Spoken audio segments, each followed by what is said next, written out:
এই জন্য আল্লাহ বলেন, وَإِذَا قُلْتُمْ فَاعْدِلُوا وَلَوْ كَانَ ذَا قُرْبَى وَبِعَهْدِ اللَّهِ أَوْفُوا। সত্য কথা বলবা, যদিও ব্যক্তিটা তোমার নিজের লোক হয়, কাছের লোক হয়। সত্য বললে পরে আপনিও যখন সত্য বলবেন, কোনো একটা অন্যায় হয়ে গেছে জিজ্ঞাসা করলে যখন আপনি স্বীকারোক্তি দিবেন, সত্য বলবেন। যদিও দুনিয়ার মানুষেরা আপনারে হেউ বলবে বা অন্যায়ভাবে আপনারে গ্রেফতার করবে, যদিও গ্রেফতার হন, আল্লাহর পক্ষ থেকে অতি দ্রুতই ফয়সালা হয়ে যাবে। মদিনা থেকে প্রায় 350 কিলোমিটার দূরে এক যুবকের বাড়ি। মদিনা তখনকার শাসন আমলে খলিফাতুল মুসলিমিন আমিরুল মুমিনিন ওমর রাদিয়াল্লাহু আনহু তখনকার বিচারপতি। এই যুবকটা 350 মাইল পাড়ি দিয়া মদিনার দিকে রওনা হয়ে গেল। তার যে বাহনটা, এই বাহনটা ঘোড়া অথবা উট, এই বাহনের উপরে সে বসে বসে রওনা হয়ে গেল। প্রতিমধ্যে দুর্বল হয়ে গেছে, শরীরে ক্লান্তি চলে আসলো।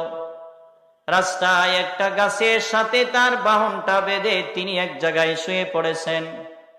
যেই জায়গায় বাহনটারে বাঁধছেন, চতুর্পাশে খেজুরের বাগান, খেজুরের চারা। কোন মানুষ আবার খেজুরের চারা লাগাইতে আছেন, কেউ আবার বড় বড় খেজুর, পাকা খেজুর পাড়তেছেন, কেউ লাগাইতে আছেন। ব্যক্তিটা শরীরটা দুর্বল শরীরটা নিয়ে যখন সে ঘুমায়া পড়ল, এই দিকে তার বাহনটা ছুটে অন্য একজনের খেতে গিয়া সমস্ত খেজুরের চারাগুলো নষ্ট করে ফেলেছেন। এই দিকে বিকেল বেলা জমির মালিক জমি দেখার জন্য চলে আসলো। আয়েশা দেখে তার যত খেজুরের চারা ছিল সবগুলো এই বাহনটা নষ্ট করে ফেলেছেন, তার উট নষ্ট করে ফেলেছে। জমিন নষ্ট হয়ে যাওয়ার পরে রাগে রাগান্বিত হইয়া উটের একটা আঘাত করেছেন। সাথে সাথে ওটটা একবারে দুর্বল হইয়া রক্ত শূন্য হয়ে জমিন থেকে লইটা বইরা দুনিয়া থেকে বিদায় হয়ে গেল। লোকটা দেখতে পেল তার সামনে একটা প্রাণী মারা গেল, কিন্তু কেমনে কোথায় যাবে সেই জন্য, সত্য বলার জন্য, মালিকের সন্ধানের জন্য তিনি উটের পাশে দাঁড়ায় আছেন, কোন জায়গায় যায় না। আমরা হইলে যদি ঢিল মারতাম, দেখতাম রক্ত বাহির হইছে, ডানে বামে যায়া এক সপ্তাহ আর নিজের ক্ষেত যাইলাম না। কথা কয় না কি গন? এক সপ্তাহ জমিনে গেলাম না, কারণ যদি জানি আমি আরেক লোকের উট মারছি তাহলে তো আমার উপায় নাই, যদিও আমার জমিন নষ্ট করছে। লোকটা এই উটের পাশে দাঁড়ায় আছেন। এইদিকে ঘুমন্ত ব্যক্তিটা মুসাফির মানুষ, ঘুম থেকে উঠে তার উটের সন্ধান করতে করতে গিয়ে দেখলো এক জায়গায় উট মরে আছেন, ব্যক্তি দাঁড়ায় আছেন। যেই মাত্র ব্যক্তিটা দাঁড়ায় রইল, ব্যক্তিটার পাশে জিজ্ঞেস করলো যে আমার এই উটগুলো কে মারছেন? তিনি বলল, আমার জমিন নষ্ট করেছেন, সেই জন্য আমি একটা ঢিল মারছিলাম, পাথর দিয়া মারা গেল।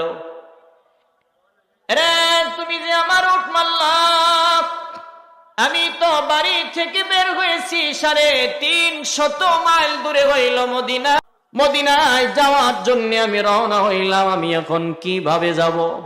রাগান্বিত হইয়া তিনিও ব্যক্তিটারে আঘাত করলেন, মার দিলেন, লোকটাও মারা গেল। যেই মাত্র লোকটাও মারা গেল, এবার নিজে বলতে লাগলো, এরে মন, এই ব্যক্তিটা মারা গেছে, তার পাশে তুমি দাঁড়ায় থাকলে তোমার পাশে হবে না, আমি এইখান থেকে পালায়া যাব। আবার নিজে সিদ্ধান্ত নেন, এরে তুমি যদি এই জায়গা থেকে পালায়া যাও, দুনিয়ার সমস্ত মানুষের চোখ ফাঁকি দেওয়া সম্ভব, আসমানের মালিকের চোখ ফাঁকি দেওয়া কিন্তু সম্ভব হবে না। আরশে আজিমের মালিকের আদালতে গিয়ে কেমনে দাঁড়াবে? এবার লোকটা তখন লাশটার পাশেই দাঁড়াইয়া আছেন আর বলতেছেন, না আমি যাব না, এই জায়গায় আমি দাঁড়াইয়া থাকবো, দেখবো তার আত্মীয় স্বজন কেউ আসে কে আসে না। যদি আসে আমি নিজে স্বীকারোক্তি হয়ে আমার নিজের আদালত থেকে দুনিয়ার আদালত থেকে আমি মুক্তি পাইতে চাই, পরকালের আদালতে আমি দাঁড়াইতে চাই না। লাশটার পাশে দাঁড়ায় আছেন। এইদিকে ওই মৃত ব্যক্তিটার সন্তানেরা বাবার সন্ধান করতে করতে এই জায়গায় চলে আসলো। আয়েশা দেখেন এক সাইডে বাবা মরা, আরেক সাইডে উট মরা। ডেকে বলতেছেন, যুবক, আমার আব্বারে কে মারলো রে, আমার আব্বারে কে মারলো? এবার বলতেছেন, আমি থাপ্পড় দিলাম, আসলে মারার জন্যে নয়, রাগের কারণে, গুসার কারণে থাপ্পড় দিছি, আপনার আব্বা মারা গেল। নিজের আপন বাবাকে যদি কেউ মারে, বলেন তো সহ্য করা সম্ভব হবে নি? ছেলেগুলো রাগান্বিত হয়া তারে এইভাবে কষায়া ধরছেন আর বললেন, তাড়াতাড়ি চল, তোর বিচার হবে। আমার আব্বারে মারছ, আমি আমার কারে আব্বা বলে ডাকবো? কে আমাদেরকে আর সান্ত্বনা দিবেন? এই জগতে যার বাবা নাই সে বুঝে বাবা হারানোর কি ব্যথা, ঠিক না বেঠিক? জুড়ে বলেন। এই জগতে যার বাবা নাই সে বুঝে বাবা হারানোর কি ব্যথা। দুনিয়াতে কত মানুষের চেহারা দেখা যায়, নিজের বাবার চেহারার মতো একটা মানুষ আর জগতে পাওয়া যায় না। চাচাও আদর করে, মামাও আদর করে, দাদারাও আদর করে, বড় ভাইও আদর করে, কিন্তু আমার চাচা, বাবা, মামা, আমার আত্মীয় স্বজন যারা আমার আদর করে, তাদের আদরের 100 ভাগে 100 ভাগ আর আমার আব্বার আদরের 1 ভাগের সমানও হবে না, ঠিক না বেঠিক? জুড়ে বলেন। ছেলেগুলো কান্দেন, বাবার জন্য কাঁদতে আছেন আর বলতেছেন, রে রাখাল, তুমি আমার আব্বারে মারছ, চলো মদিনায় চলো, তোমার উমরের আদালতে গিয়ে তোমার বিচার করা হবে। সবাই মিলে তারে লইয়া উমরের আদালতে তারে দাঁড় করালো। ওমর তো এমন একজন ব্যক্তি, যে ব্যক্তি না আমার নবীর ইনসাফের বিচার শিখে ফেলেছেন। সুবহানাল্লাহ, জুড়ে বলেন। ওমরের কাছে যখন বিচার দেন, ঠিক এমন সময় ওমরের আদালতে যাইয়া সমস্ত মানুষেরা তারে বিচার দিল আর বলতে লাগলো, এরে আমার আব্বারে তিনি মারছেন, তার ফায়সালা আমরা চাই। হযরত ওমর রাদিয়াল্লাহু আনহু বলেন, টেনশন কইরো না, আমি ওমরের রায় হলো হত্যার বদলে হত্যা। তুমি যেহেতু তার আব্বারে হত্যা করেছো, তোমারও ফাঁসি হয়ে যাবে। যেই মাত্র ফাঁসির রায় দিলেন, এবার যুবকটা বলতেছেন, ওমর, আপনি আমারে ফাঁসি দিবেন, এতে করে আমার কোনো দুঃখ নাই, কিন্তু পরকালের আদালত থেকে মুক্তি চাই। দুনিয়ার আদালতে যদি আমার মরণ হয়, তারপরে আমার কোনো দুঃখ নাই। কঠিন কিয়ামতের ময়দানে আল্লাহর আদালতে গিয়ে দাঁড়াইতে পারবো না অপরাধ লইয়া। তবে হযরত ওমর বলেন, তোমার ফাঁসির আগে আগে তোমার মনের কোনো ইচ্ছা আসেনি বলো? আমাদের বাংলাদেশে অনেক সময় বলে, কি বলেন, বলে কি বলে না, তোমার কোনো চাহিদা আসেনি, ইচ্ছা আসেনি বলো? এবার বলতেছেন, আমার ইচ্ছা হলো আমার বাড়ি থেকে আরো বহু দূরে একজন ইহুদির সাথে আমার ব্যবসার কাজ ছিল, আমি এই ব্যক্তির সাথে আমার কিছু লেনদেন আছে, আমার থেকে টাকা পাইবে। আমিরুল মুমিনিন, আপনি যদি আমারে অনুমতি দেন, ওই জায়গায় গিয়ে আমি ইহুদির থেকে ঋণ মুক্ত হয়ে আসব। আর না হয় যদি আমি তার ঋণটা না দিয়া মারা যাই, কিয়ামত পর্যন্ত বলবে মুসলমানেরা বাটপার। সুতরাং আমার জন্য মুসলমানদের কষ্ট হবে, এটা আমি চাই না। হযরত ওমর বলেন, তুমি এইখানে যাইবা আবার আসবা, এটার কিসের গ্যারান্টি আছে? তুমি যে যাই আবার আসবা, কি এর গ্যারান্টি?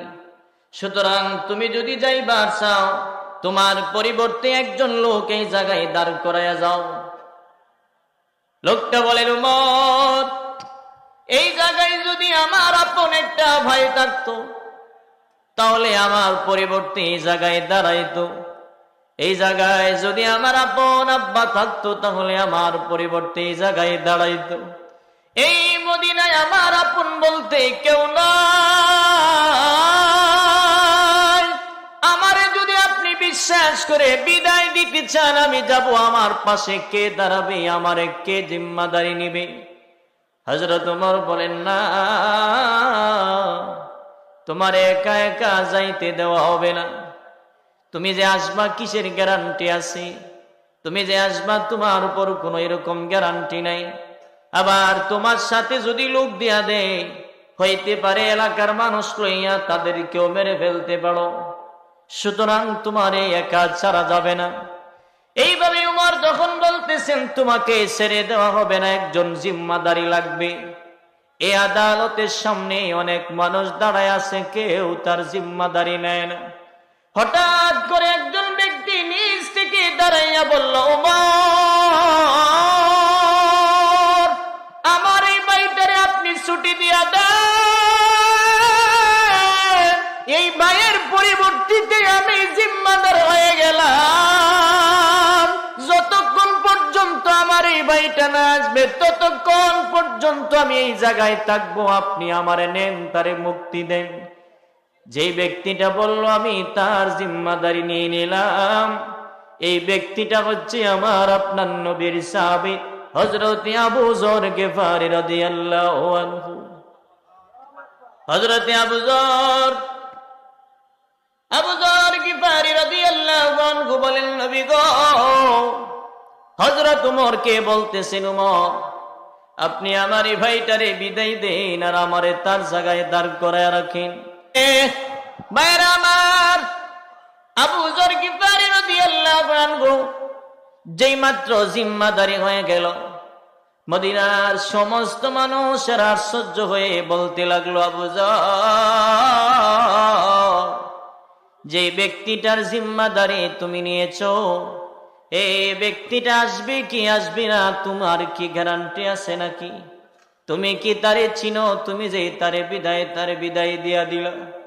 আবু যর বলেন, যদিও ব্যক্তিটা আমার রক্তের কোনো আত্মীয় না, আমার নবী তো বলেছেন, আল মুসলিম আকুল মুসলিম, একজন মুসলমান আর এক মুসলমানের ভাই।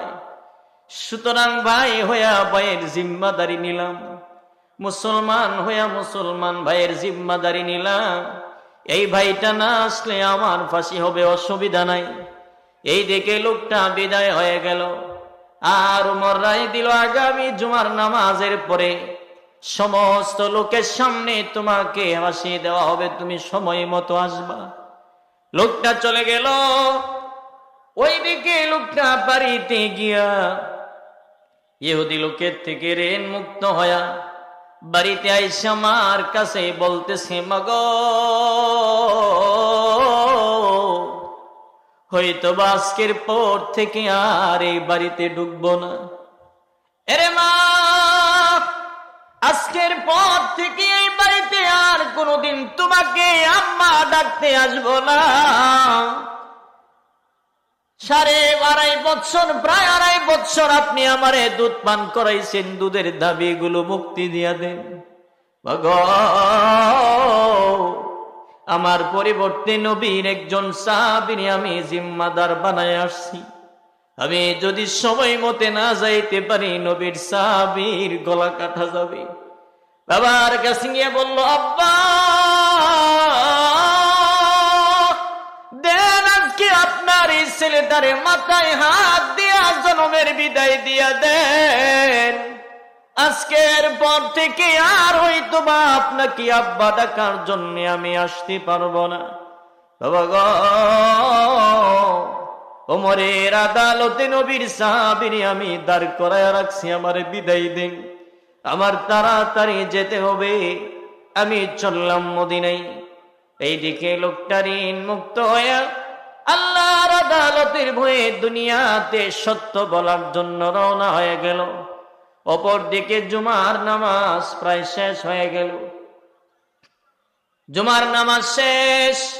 এইদিকে জুমার নামাজের পরে সমস্ত সাহাবায়ে কেরামরা সহ্য হয়ে গেল, কিরে এখনো পর্যন্ত লোকটা আসলো না, আবু যররে আজকে তো ফাঁসি দেওয়া হবে। হযরত ওমর রাদিয়াল্লাহু আনহু আদালতের সামনে গিয়ে রায় দিয়া দিল। হযরত ওমর যখন রায় দিতেছেন, আর আবু যরের বাড়িতে খবর পাঠায় দেওয়া হলো, আবু যরকে নিয়ে আসো, আবু যরের আজকে ফাঁসি দেওয়া হবে। সমস্ত মদিনার মানুষেরা কান্দেন, একজন অপরাধীর জায়গায় নিরপরাধ একটা মানুষে আজকে ফাঁসি দেওয়া হবে। রে আবু যর, কেমনে রে এমন একটা অপরিচিত মানুষের জামিন হইলে? আবু যর বলেন, অসুবিধা নাই, দেন আপনি আমারে ফাঁসি দিয়ে দেন, এরপরেও আমার কোনো দুঃখ নাই। ঠিক এমন সময় সমস্ত মানুষেরা কান্না শুরু করছেন, মদিনায় কান্নার রোল পড়ে গেছে। আর বলতেছেন, উমর, আবু যরের ফাঁসি কেমনে দিবেন? আবু যরের তো কোনো অপরাধ নাই, কোনো অন্যায় নাই। ওমরের আদালত তো এমন একটা আদালত যেটা নবীর আদালতের কপি। সুবহানাল্লাহ, জোরে বলেন। হযরত ওমর রায় দিয়ে দিল, আবু যরকে দাঁড় করানো হোক, তাকে ফাঁসি দেওয়া হবে। যে ব্যক্তির জিম্মাদার নিয়েছিল ব্যক্তি তো এখনো পর্যন্ত আসে নাই। এক কদম, দুই কদম, এইভাবে আস্তে আস্তে করে যখন খলিফাতুল মুসলিমিন হযরত ওমর তার রায় ঘোষণা করে দিলেন, এইদিকে ওমরের আদালতে আবু যর গিফারিকে নিয়ে দাঁড় করাইয়া দিল, ফাঁসি দিয়া দিবে। যেই মাত্র ফাঁসি দিবেন, সমস্ত মদিনার মানুষেরা কান্দে আর বলে, আবু যর, কেমনে তুমি একজন অপরিচিত মানুষের জিম্মাদারি নিলা, আজকে তোমার গলায় ফাঁসি। এই জিনিসটা মদিনার মানুষেরা কেমনে সহ্য করে থাকবে? সমস্ত মদিনার মানুষেরা আশ্চর্য হয়ে গেল, কেমনে কি করা যায়? যেই মাত্র ফাঁসি রশিটা গলায় লাগায়া দিবে, ঠিক এমন সময় দেখা যায় মদিনার পথে দুলা বালি উড়াইয়া একজন ব্যক্তি বাহুকের উপরে, ঘোড়ার উপরে এমন স্পিডে ঘোড়া চালাইতে আসেন, দুলার কারণে চেহারাটা পর্যন্ত দেখা যায় না। ওই জায়গায় দাঁড়াইয়া জোরে জোরে ডাকতেছেন আর বলতেছেন, উমর, আমার ভাই আবু যর আর গলায় ফাঁসি লাগায়েন না, আমার বাইরে আপনি মুক্তি দিয়া দেন, আমি চলে আসছি, আমারে আপনি ফাঁসি দিয়া দেন। আল্লাহু আকবার, জোরে বলেন। রাস্তার দিকে তাকাইয়া দেখতে পেল ওই যে ব্যক্তিটা যিনি জিম্মাদারি দিয়ে গেছিলেন, ওই তারে 300 মাইল পাড়ি দিয়ে আবার চলে আসছেন। দৌড়ে আসলেন, আদালতের সামনে দাঁড়াইয়া হযরত ওমর রাদিয়াল্লাহু আনহুকে বললেন, খলিফাতুল মুসলিমিন, আমার বাড়িটা বহু দূরে থাকার কারণে আসতে অনেক সময় লাগে, মাঝখানে আমার বাহকটা দুর্বল হয়ে গেল, সেই জন্য আমার আসতে সময় হয়েছে, আমি চলে আসছি, দেরি হওয়ার কারণে আমি অন্যায় করেছি, ক্ষমা করবে, তাড়াতাড়ি আমার ভাই আবু যররে নামায়া দেন,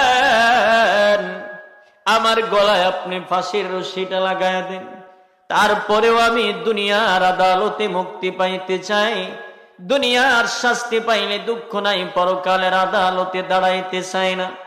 যেই লোকেরা তার বিরুদ্ধে মামলা করেছিল ওই ব্যক্তির ছেলে দুইটা ডেকে বলল,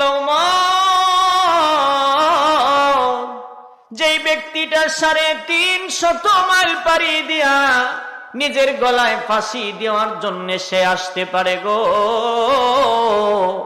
এই ব্যক্তিটা কোনদিন আমার আব্বার ইচ্ছা কইরা মারতে পারে না। সুবহানাল্লাহ, জুড়ে বলেন।